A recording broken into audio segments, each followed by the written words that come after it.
there is a particular silence that hangs over the drawing rooms of old money. It is not the silence of poverty or fear, but of people who believe the future has already been bought and paid for, written into stone deeds and family wills.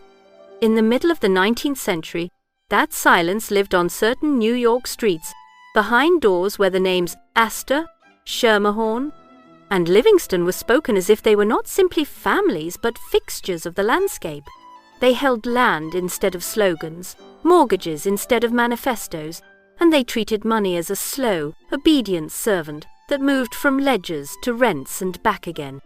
Then came Abraham Lincoln, a lawyer from the raw West, who stepped into the presidency and, under the pressure of civil war, did something that no polite New York banker expected. He asked the Union to accept a new kind of money, born not from gold in vaults, but from the printed promise of a government that might itself be torn in two. In that moment, the quiet axis of power tilted. The world of John Jacob Astor, built on fur profits carefully converted into Manhattan stone, woke to find the government turning ink and paper into legal tender and inviting the country to treat it as real. The story that follows is not only about laws and currencies, it is about a collision between two ways of understanding reality. On one side stand the old mercantile dynasties, the Astors foremost among them, who believed that wealth should be heavy, slow, and visible in the lines of a city street. On the other side rises a new American temperament, quick with speculation, willing to treat value as something that can be conjured on an exchange floor and erased just as easily. Greenbacks and gold, the legal tender acts and the gold room, become stages on which these temperaments watch each other in guarded fascination. High society peers out from brownstone windows at a republic that has begun to print its own faith, while Lincoln's administration learns how to keep armies in the field by bending the meaning of a dollar. Between Jacob Astor's patient rents and the feverish trades of Wall Street speculators, a new country takes shape, one in which power no longer resides only in who owns the land, but in who writes the rules that decide what money is. In the years before the Civil War, New York wealth tried to make itself look immovable. Money could be stolen or squandered, but a block of Manhattan stone seemed to promise a different kind of permanence.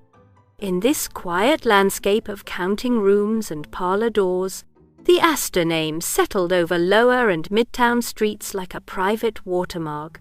Rents arrived on schedule, coin clinked in bank vaults, and the men who supervised this order believed that real value lived in land, in gold and silver, and in contracts written to last longer than any single lifetime.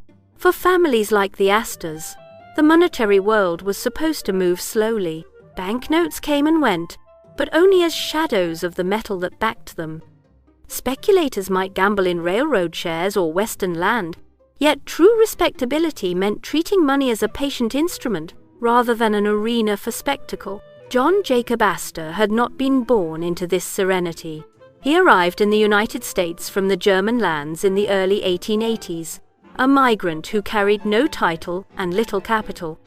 In the new republic, he moved first through trade in musical instruments, and quickly into the more ruthless world of furs, building the American Fur Company into a near monopoly that reached from the Great Lakes to the Pacific coast.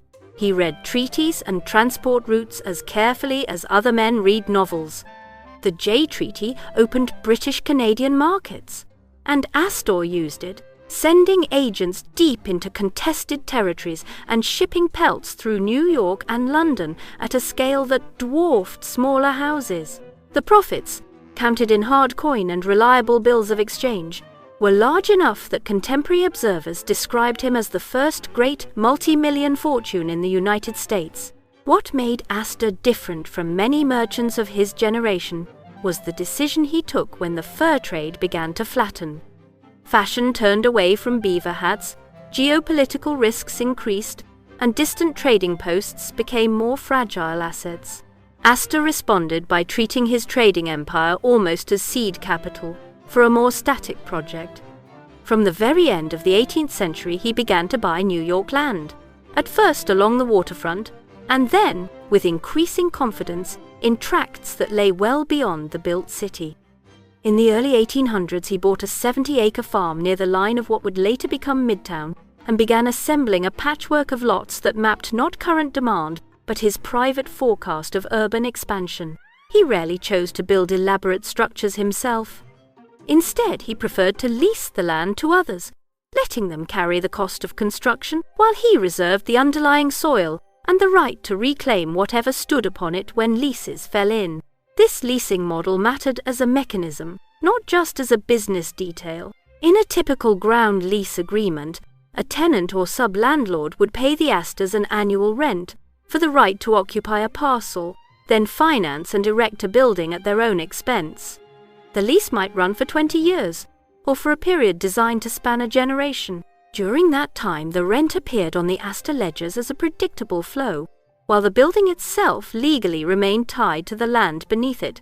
When the lease expired, ownership of the structure reverted to the Astor estate, which could then renegotiate new terms or replace the building entirely. Later critics, including modern descendants, would describe this structure as a form of absentee landlordism and even slum ownership, since sub-landlords had limited incentive to maintain aging properties that would ultimately revert to the family. Yet from the Astor perspective, this was an elegant instrument. Risk and maintenance were pushed outward, while control of the asset and its future income stayed at the center. The monetary environment in which these decisions were made still pretended to be simple. In the early 19th century, the United States had no permanent central bank after the demise of the Second Bank, but it did have a set of assumptions about money that merchants treated as moral as well as financial rules. Gold and silver specie, in coins minted by the federal government or inherited from European systems, served as the anchor. Around this anchor clustered banknotes issued by state-chartered banks and redeemable on demand for specie at par. Banknotes circulated widely, but they were expected to be convertible, and the credit of a bank was judged by its capacity to redeem its paper in hard coin when presented at the counter. New York banks had grown up as instruments of the mercantile class. By the early 1800s, each major port city possessed at least one commercial bank, and New York, with its harbor and customs house, soon had several. Their business was the financing of trade. Bankers discounted bills of exchange, advanced short-term credit against shipments of cotton, flour, or manufactured goods, and handled the web of paper that linked American exporters to British and continental importers. Lending was framed as a service to commerce, not as independent speculation. Charters were political favors as much as economic franchises, but once granted, they were meant to serve a specific clientele. Long experience made New York institutions cautious. They did not rush into every opportunity. They preferred customers whose reputations had been tested, and they treated their own promises, stamped on engraved notes, as extensions of their personal honor. Even so, the young republic had already seen what happened when paper lost its anchor. The War of 1812 had forced the federal government to borrow heavily, and many state banks issued notes in excess of their specie reserves. In 1814, under strain of war and disrupted trade, banks in many regions suspended specie payments. Notes continued to circulate, but could no longer be redeemed on demand. Western and Southern institutions, in particular, issued far more paper than they could ever hope to convert back into coin. Prices rose, and when peace returned, the process reversed with painful speed. The Panic of 1819, often called the first great nationwide crisis, brought bank failures, deflation, and a harsh lesson in how quickly confidence could evaporate when the promise of redemption was doubted. Astor lived through these disruptions as both trader and investor. The War of 1812 disrupted his fur routes, and the suspension of specie payments reminded every merchant that the printed notes in their tills were only as strong as the institutions behind them. Yet his strategy of converting trading profits into prime New York real estate meant that his core wealth was not a drawer of paper promises, but a map of identifiable parcels. When state bank paper wobbled, a corner lot on Broadway continued to attract tenants. When the price level fell after wartime inflation, a carefully drafted lease could still demand rent in coin. For a man who valued control, this layout of assets offered a psychological comfort.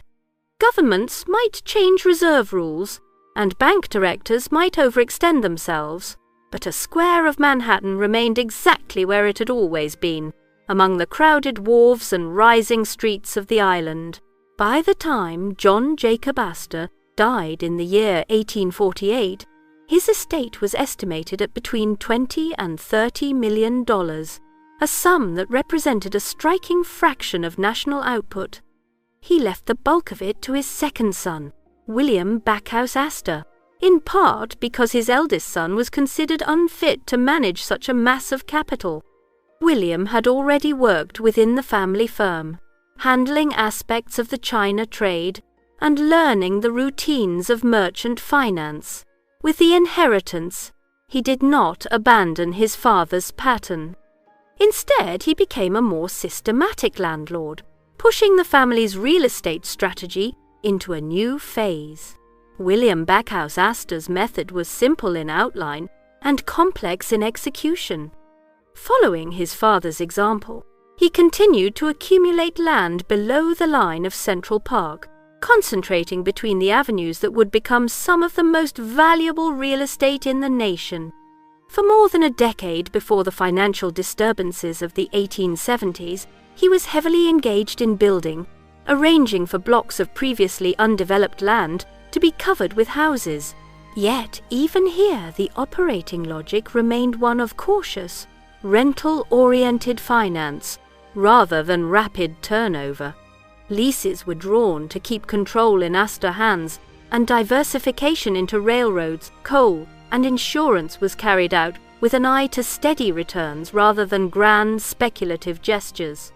In the late 1860s, observers already spoke of him as owning hundreds of houses, and as having multiplied his father's fortunes several times over through careful management rather than dramatic coups. To the wider city, the Astors became something like a secular aristocracy. They were described as the landlords of New York, and their name attached itself to places that advertised prestige, hotels, rows of houses, and even an entire neighborhood that renamed itself Astoria in the hope of attracting their investment. By the time William Backhouse Astor's own children came of age, the family already occupied a curious social position, at once American and quasi-European. They held no formal titles, yet their wealth was inherited, their social calendar synchronized with other great families, and their properties formed a kind of private geography of respectability. Later, chroniclers would group them with the Vanderbilts, Carnegies, and Morgans as old money, even though their fortune had originally been assembled by a single, unusually relentless immigrant. Behind these social impressions lay a particular view of money and risk. In the antebellum decades, inflation outside of wartime was rare, and the price level tended to drift downward over long periods.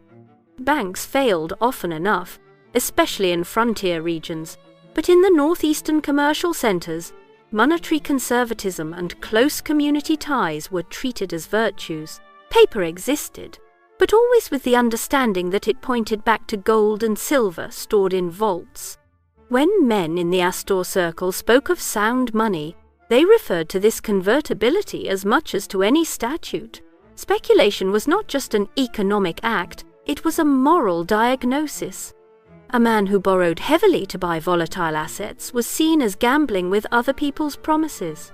A family that counted on rent from long leases, by contrast, was thought to be fulfilling its obligations. Within the walls of Astor houses, wealth was taught as duration. The point was not to win a single bet, but to endure across many price cycles without ever being forced to sell under pressure.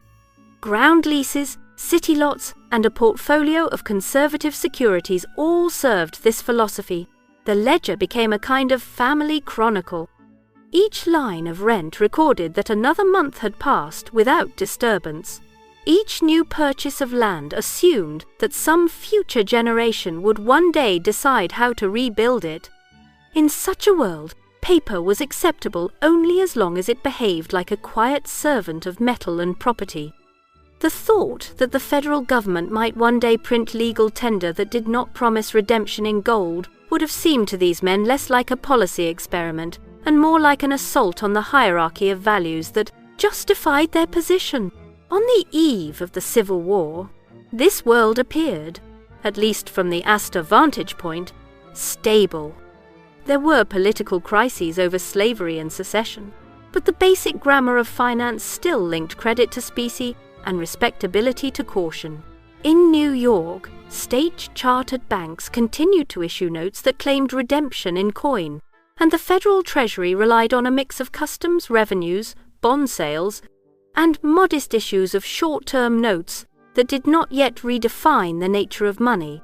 Rents were calculated in dollars that merchants still assumed would hold their meaning.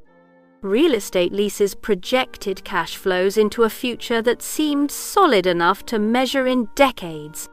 For a dynasty that had spent half a century translating uncertain trade into fixed property, it was easy to believe that this architecture would outlast any single conflict. What neither the Astors nor their peers could foresee was that the coming war would not only test the Union's armies and laws, but its monetary metaphysics. In financing a conflict on a scale the young republic had never faced, Abraham Lincoln's administration would reach for an instrument that older merchants regarded as almost unthinkable. Paper money issued by the federal government itself declared legal tender for all debts and not immediately redeemable in gold. Green ink and engraved promises would stand where coin once stood. Markets would begin to price gold separately from paper, and a new class of speculators would treat the spread between them as their natural field of play. For families whose power was built on the premise that value was something fixed in earth and metal, the ground itself was about to shift.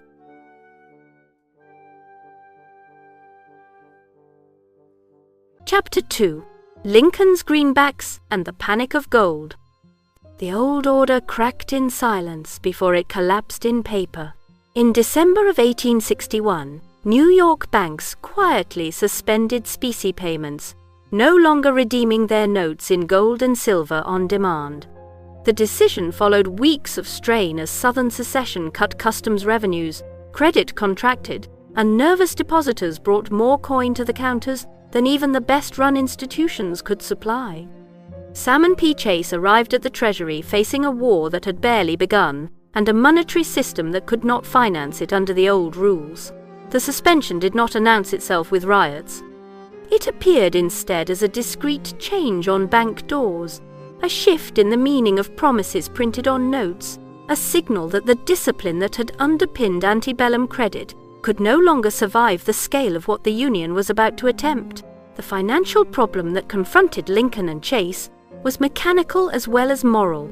A republic that had traditionally financed itself through customs duties and modest bond issues suddenly needed to raise sums that pre-war legislators would have associated with European empires. Early efforts relied on short-term loans and limited issues of treasury notes, but coin continued to drain out of circulation as citizens hoarded metal and exporters needed hard currency to settle foreign obligations. Shops began to feel the shortage in the low-level friction of daily trade. Small transactions became awkward. Coins disappeared from tills. Bank reserves thinned. In this environment, the familiar hierarchy in which specie was the unquestioned master and paper merely a servant began to invert itself. Congress responded with a statute that contemporaries understood as a revolution. On February 25, 1862, legislators passed what would be known as the first Legal Tender Act. The law authorized $150 million of United States notes printed in green ink and soon nicknamed Greenbacks and declared them legal tender for all debts, public and private, with two crucial exceptions. These notes could not be used to pay customs duties or interest on the public debt. Those obligations remained payable only in coin or in earlier interest-bearing demand notes. The Act did more than authorize paper. It announced that the federal government would stand behind that paper, not as a simple debtor, but as the sovereign that defined what counted as money. The experiment did not stop there. A second legal tender act in July of the same year, and a third in March of 1863, raised the ceiling on greenbacks so that the total outstanding approached $450 million. Economists who later reconstructed the accounts estimated that this fiat currency funded roughly 15% of the Union's war costs, with the balance covered by taxation and large-scale bond sales. For merchants raised in the world of specie convertibility, the sheer quantity of irredeemable paper in circulation felt like a repudiation of the old discipline, yet the notes did not collapse into worthlessness. They traded, fluctuated, and settled debts because the Union retained territory, collected taxes, and continued to reassure the public that at some future date they would be redeemed in gold at par. The mechanism that emerged from these decisions was a dual currency system that reshaped daily calculation. Since customs duties and federal bond interest still required payment in gold, importers and investors needed coin even as ordinary transactions increasingly took place in greenbacks. The market therefore began to quote a gold premium, a price that expressed how many paper dollars were needed to obtain $1 in gold coin.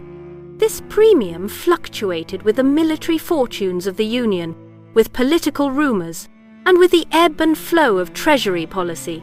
A rising premium meant that greenbacks were losing value against specie. A falling premium suggested faith in eventual redemption at par. In effect, each day's gold quotation became a condensed verdict on the war and on the credibility of the new paper regime. New York became the principal theater in which this verdict was rendered. As early as 1862, brokers and bankers who needed to buy and sell gold in a more organized way gravitated to a cluster of offices near Wall Street, eventually formalized as the Gold Room. Contemporary accounts describe a compact, noisy space whose walls and benches were occupied by men with notebooks and telegraph slips, shouting bids and offers not for railroad shares or cotton contracts, but for the metal that defined the value of every other contract. The gold premium quoted in this room became a daily index printed in newspapers and scrutinized by officials in Washington. When news of a Union defeat reached the city, the price of gold in greenbacks often surged within hours. When a major victory appeared likely, the premium tended to fall. The Gold Room turned the abstract relationship between paper and specie into a spectacle that could be watched and, for some, exploited. In that room, a new style of financier came into focus. Traditional New York bankers had made their profits by discounting commercial paper, handling bills of exchange, and maintaining careful correspondent relationships. Their earnings depended on reliability more than speed. Gold operators, by contrast, treated volatility itself as a resource. They dealt not only in physical coin, but also in contracts for future delivery, using leverage and inside knowledge to magnify small shifts in the premium into large gains or devastating losses. The telegraph wired prices to other cities. Rumors about military campaigns or treasury policy moved through the room almost as quickly as official dispatches. To old mercantile eyes, this was commerce stripped of goods and reduced to pure movement of quotations. The commodity being traded was confidence in the government's promise to restore convertibility at some undefined point in the future. Federal officials watched the rise of this speculative gold market with increasing unease. They understood that every spike in the premium weakened the purchasing power of soldiers' pay, raised the local price of imported goods, and publicly signaled doubt about Union prospects. In June of 1864, Congress passed what became known as the Gold Act, which attempted, among other provisions, to suppress speculative trading by prohibiting certain forms of gold futures contracts on exchanges. For a brief period, the law forced business into informal channels, but the effect on the premium was the opposite of what its sponsors had hoped. Prices became more erratic, and the sense of official interference in the market added a new layer of uncertainty. Within weeks, Congress repealed the restrictive clauses, and trading in the gold room resumed openly. The episode taught an early lesson in the difficulty of legislating away a market that had become integral to the way participants managed risk in a paper money regime. For landowning dynasties like the Astors, the new order did not take the form of shouting brokers or hastily drafted statutes. It appeared in ledgers and leases. Rents on Manhattan property were still denominated in dollars, yet the meaning of a dollar now depended on whether it was paid in greenbacks or in gold, and on what the gold premium happened to be when the tenant arrived with his envelope. Many long-term contracts had not anticipated such a divergence. In some cases, parties attempted to specify payment in coin. In others, they simply accepted that the legal tender law allowed greenbacks to discharge obligations even if the creditor believed their real value had fallen. For a family whose income flowed from long leases written under the old assumptions about monetary stability, this was a profound change. The buildings still stood, the tenants still occupied their rooms and shops, but the relationship between nominal rent and real purchasing power became unstable in a way that no careful drafting could fully control. The Astors had experience with public finance that reached back to earlier wars, when men like John Jacob Astor and Stephen Girard bought federal bonds at steep discounts and then benefited when the government honored them at par. Those operations had been grounded in a world where the ultimate unit of account was still gold or silver, and where bond values reflected doubts about taxation and political stability rather than the existence of competing paper. Currencies. In the greenback era, conservative investors continued to purchase federal debt, now marketed aggressively by figures like J. Cook to a broad public as patriotic instruments. Yet the presence of an active gold market meant that the value of those bonds, like rents, now fluctuated in step with the daily verdict rendered in the gold room. Holding government securities became a bet not just on eventual repayment, but on the trajectory of the paper in which coupons were paid. For all their discomfort with speculative culture, many large property holders had little choice but to adapt quietly. They did not need to join the gold operators in the narrow rooms off Wall Street. Their advantage lay elsewhere, in patience and in their control of irreplaceable urban sites. Inflation driven by greenback issuance combined with the logistical demands of war to raise nominal prices for many goods and services. Over time, as leases rolled over and new tenants arrived, landlords could adjust stated rents upward. The process lagged behind movements in the gold premium and often produced bitter complaints about grasping owners, but in aggregate it meant that prime land in a growing city could slowly capture the price level changes produced by wartime finance. The speculative trader sought immediate gains from every percentage point shift in the premium. The landlord sat still and let the structure of contracts and urban growth translate monetary disorder into higher long-run income, while greenbacks and gold battled for priority in New York's markets. Congress reshaped the banking system itself. The National Currency Act of 1863 and the amended National Bank Act of 1864 created a new class of nationally chartered banks. These institutions were required to hold federal bonds as a large share of their capital, and in return were allowed to issue their own notes, printed in standardized form by the Treasury and backed by the pledged securities. A punitive tax on the circulating notes of state banks gradually forced those older issues out of daily use. The result was a tighter linkage between the federal debt market and the banking system. To expand its note issue, a national bank needed to buy more government bonds. To sustain the new currency, the Treasury needed those banks to keep subscribing. Wall Street's importance as the marketplace where such securities were bought and sold increased, and the skills associated with evaluating bonds and managing large portfolios of liquid instruments became more valuable than the old art of knowing the credit of individual merchants on a given street. In this environment, the social meaning of financial success began to change. Before the war, great fortunes like the Astors had been associated with merchant discipline and the patient accumulation of property. During the Greenback years, young men who never handled a bale of cotton or a crate of furs could earn and lose fortunes by trading paper that represented either claims on future tax revenues or the fluctuating exchange rate between two forms of money. Newspapers that had once devoted most of their financial columns to shipping news and commodity prices now carried daily tables of gold, quotations, and bond yields. The center of gravity in American finance moved perceptibly from counting rooms bound to specific trades toward markets in abstract claims. For conservative dynasties, the psychological dislocation was as real as the arithmetic. The worldview that had guided the Astors assumed that risk resided in ships, weather, and the credit of known partners. War finance introduced new uncertainties that could not be surveyed from a window overlooking a familiar street. The value of $1 in a lease 10 years hence now depended on political decisions made in Washington, on battles fought in distant fields, and on the collective behavior of men in the gold room who had no direct stake in the family's houses. It was still possible to believe that land in Manhattan represented a safer foundation than lines of figures in a broker's book.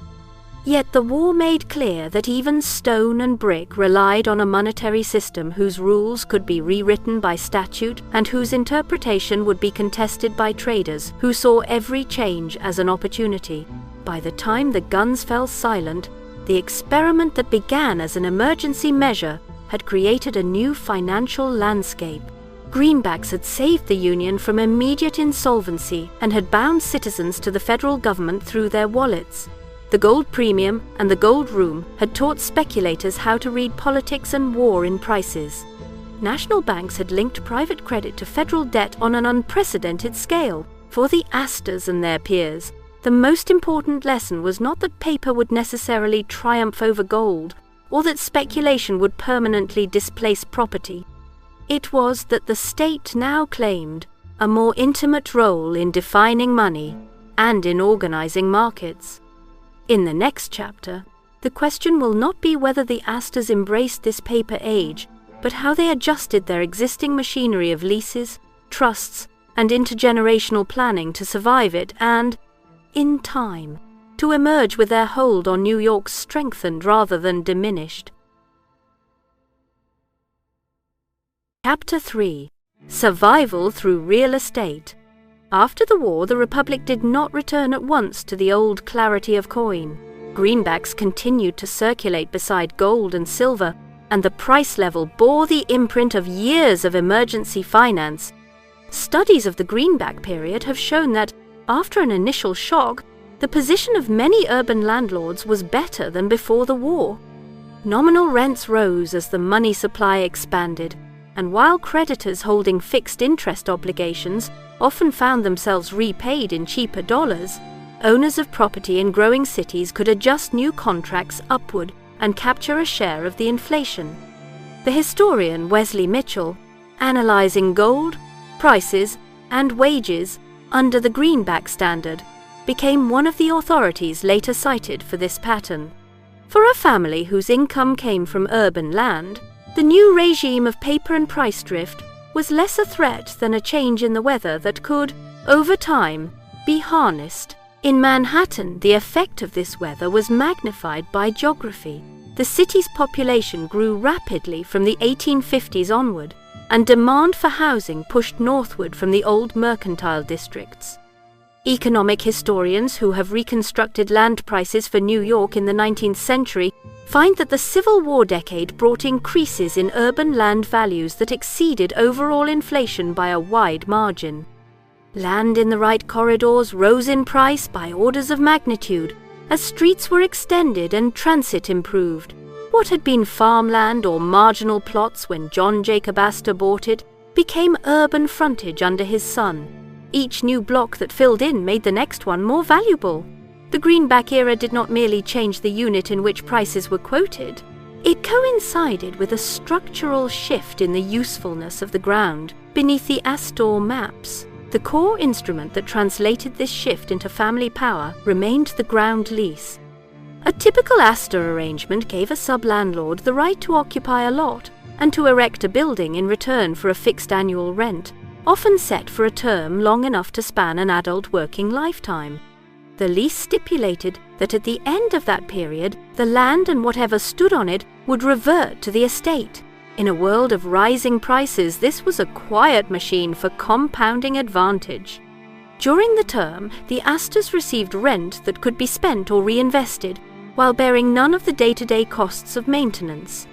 When the lease expired, they regained control of a building that had been paid for by someone else, on ground that was now far more valuable than when the contract had been signed.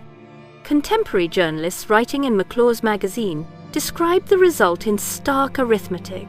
John Jacob Astor had invested around $2 million in New York real estate. At his death, its value was estimated at $20 million. When William Backhouse Astor died in the 1870s, the same properties, expanded and developed, were valued at roughly $100 million. By the end of the 19th century, observers spoke of Astor holdings worth more than $250 million. The social cost of this mechanism was visible in brick and air. Much of the land in Lower Manhattan that fed the family's ledgers was covered in tenement blocks, often built by sub-landlords under those same ground leases. Investigations into the city's housing conditions in the late 19th century found that in some Astor neighborhoods up to 90% of a lot could be covered by building, leaving little light or circulation. Narrow air shafts and overcrowded rooms turned properties into fire traps and incubators of disease. Reformers and later commentators would describe the Astors as slumlords. Anderson Cooper, a descendant, has spoken bluntly about this structure, noting that sub-landlords had little incentive to keep up buildings that would soon revert to the family, and that the wealth came from a system in which neglect could be profitable. From the perspective of the estate, however, the tenement was another way to translate rising land values into rent. The lease and the reversion clause mattered more than the interior life of the rooms. The resilience of this architecture of wealth depended on legal planning as much as on location. John Jacob Astor's will, drawn in the 1840s, left the bulk of his fortune to William Backhouse Astor, and made specific bequests for the Astor Library, an institution that would eventually form one of the roots of the New York Public Library. By concentrating ownership rather than scattering lots among many heirs, the will allowed the estate to behave as a single, coordinated landlord rather than as a field of competing cousins. Modern estate planners still point to the Astors as an early example of how a family can use wills and trust-like arrangements to keep core assets intact. The details of 19th century trust law differed from later practice, but the intent was clear. The land was to remain within the family, administered by a small group on behalf of descendants who might not yet have been born.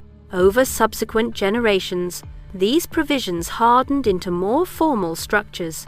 Property was placed into trusts that specified not only who would receive income, but also when and under what conditions parcels could be sold. Some instruments resembled the old European entail, limiting the freedom of any single heir to liquidate the estate for quick gain. The family traded some flexibility for continuity. Lawyers drafted documents that treated Manhattan as a long-term reservoir of value, with distributions to heirs framed as flows from that reservoir rather than as invitations to divide and spend the principal. In this sense, the Astor fortune became less a pile of assets and more an institution, governed by rules that outlived the individuals who signed them. Modern summaries of the family's planning highlight this choice. They note that the Astors put durable income-producing assets, such as real estate, at the center of their structure and used legal vehicles to transmit both the property and the habits of management to later generations. As the legal scaffolding matured, the monetary environment continued to shift. In 1875, Congress passed the Specie Payment Resumption Act, committing the federal government to redeem greenbacks in gold, at par beginning in the year 1879. The path to resumption required a gradual contraction of the paper supply and the accumulation of gold reserves. It intensified the divide between hard money advocates, who favored a strong gold standard and low inflation, and those who wanted to preserve or expand the greenback experiment. When resumption finally took effect, the greenback and the gold dollar converged in value. Prices, which had risen during the war years, moved downward in the later 1870s, contributing to what contemporaries called the Long Depression. Creditors who had feared paper inflation took some comfort in the restored parity. For rentier families, the return to gold convertibility meant that their income streams were once again measured in a unit whose meaning seemed stable, even if the process of getting there had produced deflationary pain for many debtors and workers. The effect on the Astors, measured over decades rather than quarters, is visible in the same figures that scandalized reformers.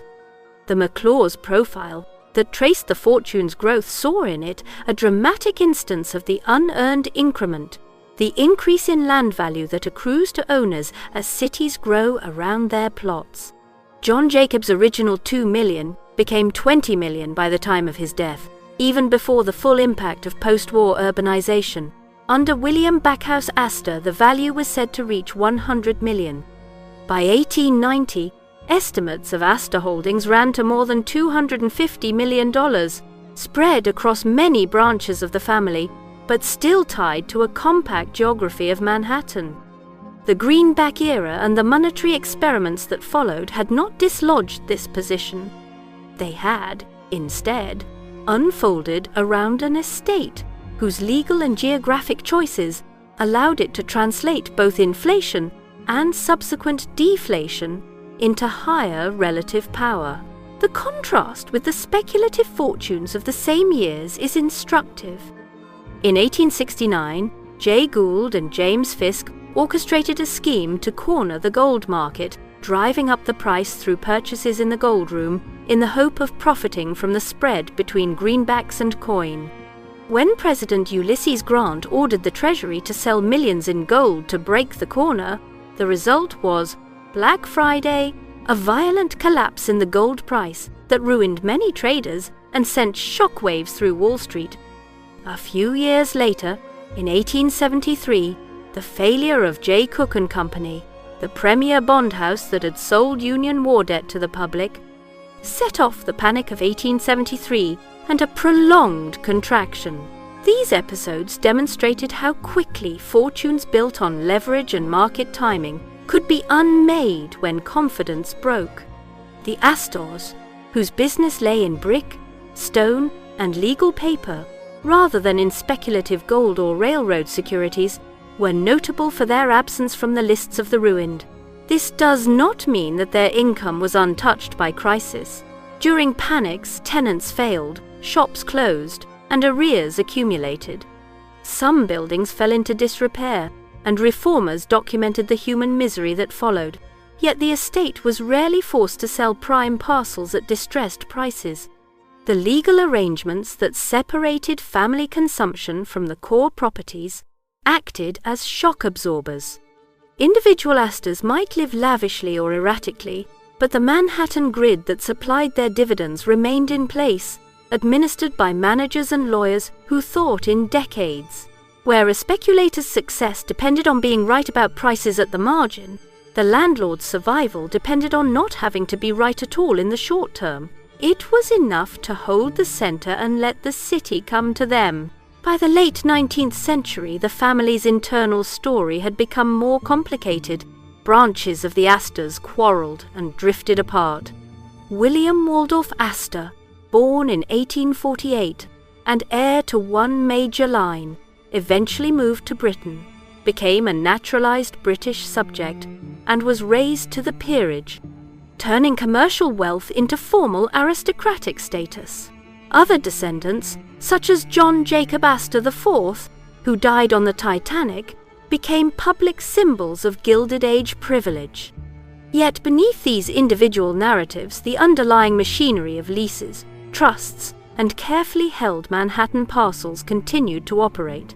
The fortune could be divided into shares and represented by different branches, but much of the capital remained locked in the same narrow geography that had been assembled under the pressure of earlier wars and monetary crises. From the perspective of wealth itself, the lesson of the Greenback era and its aftermath was not about choosing between paper and gold. It was about choosing the level at which to participate in volatility.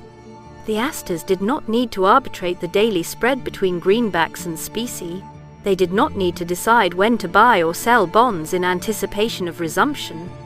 Instead, they occupied a position one layer up, where such decisions appeared only as fluctuations in the purchasing power of rent and the sale price of lots, smoothed over time by the structure of leases and the inertia of cities. They survived the paper age by letting others argue about the meaning of money, while they held claims on the places where that money had to be spent. Taken together, the 3 chapters of this story show a dynasty that faced the 19th century's monetary experiments not as a series of events, but as background noise to an older, slower plan. John Jacob Astor's conversion of trade profits into land, William Backhouse Astor's expansion and consolidation of those holdings, and the family's use of legal mechanisms to bind the estate across generations created an apparatus that could absorb the shocks of greenbacks, gold corners, panics, and resumption. The Astors emerged from the Civil War era with more power, not because they mastered the new speculative arts of Wall Street, but because they refused to stake their survival on them. They trusted instead in the quiet arithmetic of ground rents, the slow rise of a city, and the capacity of law to make streets and buildings into an inheritance that paper storms could not easily erase.